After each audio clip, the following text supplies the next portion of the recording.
Hi, this video isn't meant to scare anyone, but to make sure that doctors, parents, and patients take their disease diagnosis seriously.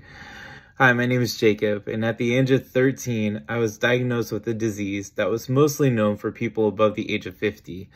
I was a 1 in 5 million case, according to my rheumatologist. I was diagnosed with gout at the age of 13 in the year 2000. The first attack started because I had a combination of family inheritance, genetics, and hyperuricemia mixed with a simple sports injury. Yeah, I went up for a layup during a basketball game, and that caused my body to freak out and swell up around the ankle. I felt compelled to share this story about my diagnosis to hopefully cause a new dialogue between patient, parent, and doctor. I was alone. The internet back in 2000 did not give enough information or support for youth with gout. My parents and family didn't know anything about gout either, other than my 2 cousins that were diagnosed at the same time and at the same age. So we were all sort of helping each other. My doctor either tried to make it sound like gout was a nothing type of disease, or he blatantly lied to my family and I. I asked him if I can still join the military, and he said no, which was false. I was told that I can do regular sports and not expect any interruptions from my disease, which is false. I guess you can call it a nice way of gaslighting a 13-year-old. If you had to strip down the true formation of gout, I would conjure it up underneath a few health factors. One is the fact that your kidneys and liver are not well enough to break down the purines to uric acid transition. The second factor is that you have hyperuricemia, and chances are that it will be incredibly hard, if not nearly impossible, to ever get your uric acid levels down to 1 milligram per deciliter. And the third factor is that patients that were diagnosed with gout under the age of 40 have a much harder time in life than those that were diagnosed after the age of 50. According to the National Library of Medicine, and I'll put the link down below, patients with the first diagnosis of gout at age 40 years or younger frequently had cardiovascular risk factors and were less likely to achieve a uric acid level less than 6.0 milligram per deciliter compared with patients over 40 years of age who were treated in routine clinical practice.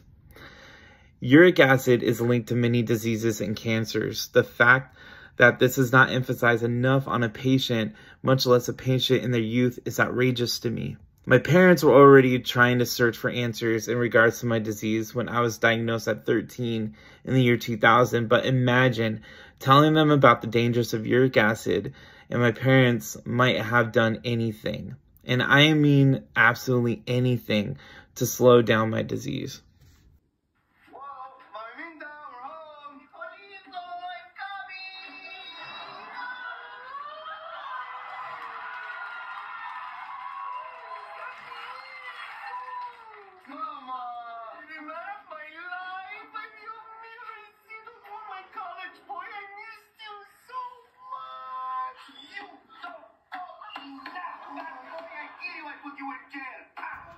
Back between 2000 and 2004, the years I went to high school, the closest rheumatologist for kids was over an hour away, so I relied on a general doctor to help me with my disease. The doctor was very blasé about my condition. Keep taking indomethacin and allopurinol and the attack will go away. By the time I hit 20, I had a Tophi deposit the size of a golf ball on my left wrist. That's not normal. There was an interesting study done in France. They call it the Gospel Study. I'll have the link down below. Researchers were grouping men and women together in 2 separate categories. One below the age of 40 and one up above. They found that the group below the age of 40 had a slower reaction to uric acid blockers like allopurinol and Uloric than the group with the participants above the age of 40. The same group developed Tophi at the same rate as those above the age of 40. The risk of cardiovascular diseases were much higher than those in the younger group. In general, the study found that the symptoms and issues of gout were the same no matter what the age was. If anything, it was worse for the under 40 group because they had the disease much longer and the disease progressively got worse. Joint, tendon, and bone deformation is much higher for someone under the age of 40 with gout. I'm currently 37 and both my hands, like that's an example, both my hands and some of my toes are completely deformed. Here's my right hand. I'll show you. They'll never get back. They are now deformed and they hurt and it's irreversible.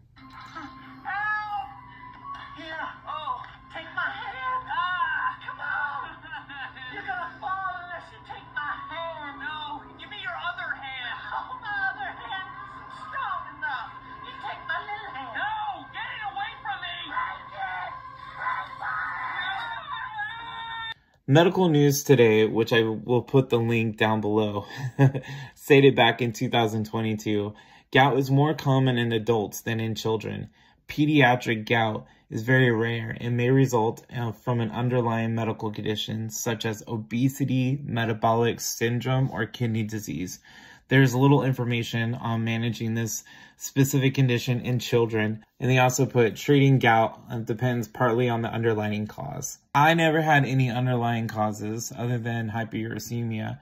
I was thought to have contracted the disease by family inheritance by the way of genetics. I was skinny. I never drank alcohol. I exercised. Like I did all that stuff. I never had game meats, organ meats, anything like that. So nothing would have caused a gout attack other than hyperuricemia. Another article that I want to bring up comes from Lexington Foot and Ankle.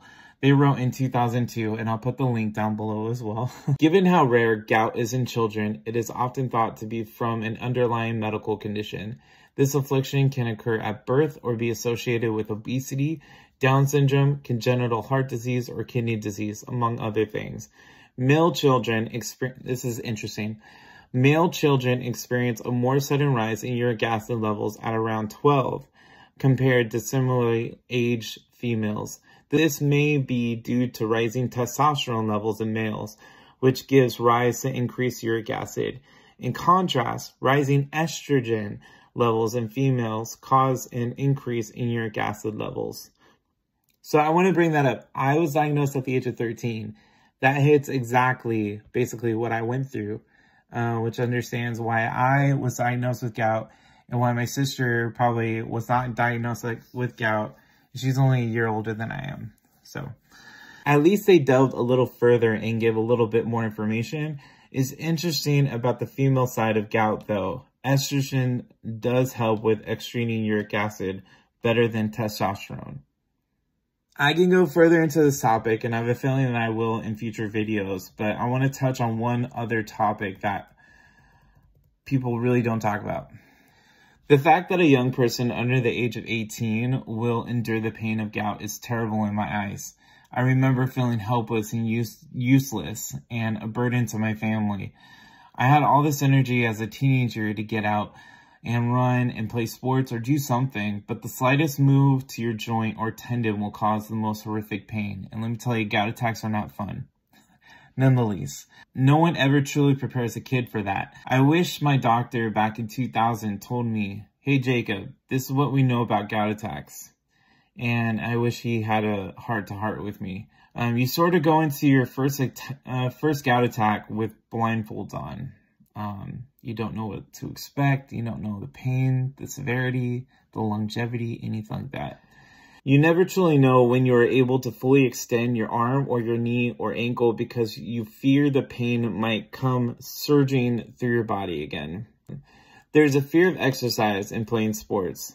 I always had this internal debate before I started any physical activity. I always ask myself, will it cause a gout attack?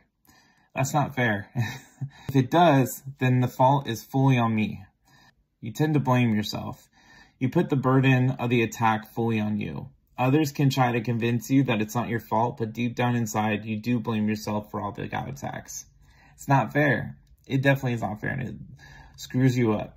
I always get asked, did you take your pills? Or what did you eat? Or Jacob, lay off the soda.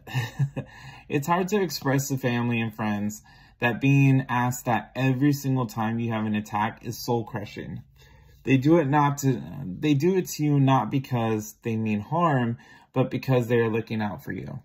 We as a society automatically think of gout as being just a physical pain, But this disease also messes you up mentally. You blame yourself for your attacks. You feel like a burden on society and to your parents or anyone taking care of you.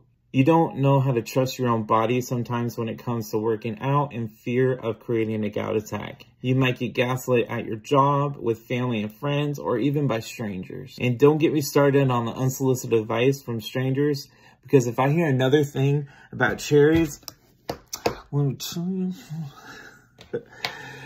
So in conclusion, take this disease seriously. Uric acid is nothing to mess around with. Uric acid is linked to cardiovascular diseases, strokes, hypertension, and the worst, a lot of cancers. Unfortunately, if you're diagnosed under the age of 40 with gout, especially under the age of 21, you have to drastically change a lot of aspects of your life. That might also mean getting a therapist for your mental health. Gout messes with your psyche. It messes with your ability to trust and deal with fear. If ever I have a call to action, it will be this. I would hope that rheumatologists will come together and take pediatric gout more seriously. Granted, my diagnosis was over 20 plus years ago, but simple logic should have prevailed with my general pediatrician back in 2000.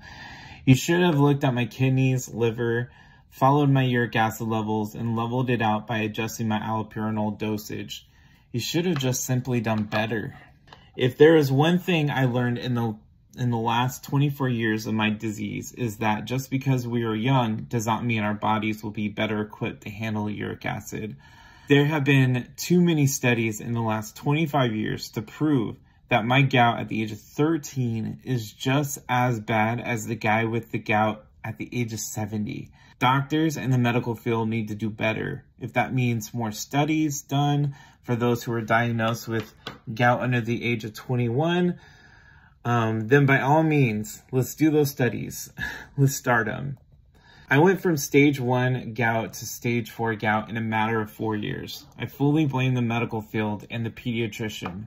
But this could have been and should have been controlled starting from June 2000 when I was first diagnosed. If you're under the age of 21 and you have gout, or you are under the age of 40, let me know in the comments below. I will do more videos highlighting more studies and research for those with gout under the age of 40. I will let you go, but do know this for me.